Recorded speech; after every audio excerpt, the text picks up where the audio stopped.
राज्यातील स्पर्धा परीक्षा, पेपर फुटी, नॉर्मलायझेशन, शिष्यवृत्ती आणि रोजगाराच्या प्रश्नांमुळे संतप्त झालेल्या विद्यार्थ्यांच्या न्याय हक्कांसाठी स्पर्धा परीक्षा विद्यार्थी समन्वय समितीतर्फे आज मंगळवारी जिल्हाधिकारी कार्यालयासमोर विद्यार्थी आक्रोश सत्याग्रह करण्यात आला। राज्यातील स्पर्धा परीक्षा व्यवस्थेतील गोंधळ, वारंवार होणाऱ्या पेपर फुटीच्या घटना, विद्यार्थ्यांसाठी कार्यरत संस्थांच्या निधीतील कपात तसंच शासकीय नोकऱ्यांमधील वाढते कंत्राटीकरण यामुळे विद्यार्थ्यांचं शैक्षणिक आणि रोजगाराचं भविष्य धोक्यात आल्याचा आरोप समितीने केला आहे। या गंभीर प्रश्नावर शासनाने तातडीने ठोस निर्णय घ्यावेत या मागणीसाठी हे सत्याग्रह आंदोलन करण्यात आलं। विशेष म्हणजे या आंदोलनाला नितेश कराळे यांची प्रमुख उपस्थिती होती। यावेळी नितेश कराळे यांनी विद्यार्थ्यांना मार्गदर्शन केलं। हे आंदोलन डॉक्टर अनिल डहाके यांच्या नेतृत्वात करण्यात आलं। या आंदोलनात हजारो विद्यार्थी सहभागी झाले होते। हे आंदोलन महाराष्ट्रभर होऊन राहिलं।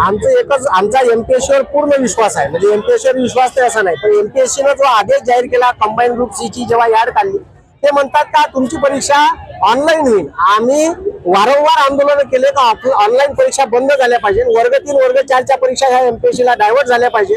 आणि डायव्हर्ट झाल्याच्या नंतर एमपीएससी वर विश्वास यासाठी होता का ती ऑफलाईन एक्झाम घेत होती, त्या ऑफलाईनची कार्बन कॉपी आम्हाला भेटत होती आणि त्याच्यामुळे आमच्यापाशी प्रूफ राहत होतं। एकाच दिवशी एकाच वेळी सर्व महाराष्ट्रात एक्झाम होते। महाराष्ट्र शासन म्हणते का आमच्यापाशी मनुष्यबळ नाही।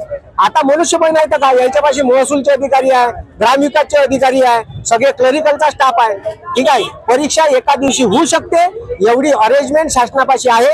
शासन खोटं बोलत आहे। यांनी टीसीएस सोबत अग्रीमेंट केलेलं आहे। ते अग्रीमेंट कसं तोडायचं, कारण यायले तिथून गल्लुऱ्या खायला भेटते, कमिशन खायला भेटते। पर पोराय मागं 300-400 रुपये हे कमिशन खाऊन राहिले आणि 1000 रुपये पोरायकडून हे फी घेणार आहे। हे आम्हाला मान्य नाही। आणि यानं त्या यार्डमध्ये बी असं टाकलं तर आम्ही एमपीएससी ची जे मेन्स राईन ग्रुप सी ची त्याच्यात जे 5-6 वेगवेगळ्या पोस्ट आहे, तर वेगवेगळ्या पोस्टसाठी वेगवेगळी फी घेऊ। म्हणजे तुम्ही कमिशन खोरीचा धंदा लावला का एमपीएससी? म्हणजे विद्यार्थ्याच्या घरी पैशाचं झाड आहे का असं हलवलं का पैसे सांगते? आम्हाला ऑफलाईन परीक्षा पाहिजे, आम्हाला कंबाईनची मेन्स हे एकत्र फीस पाहिजे।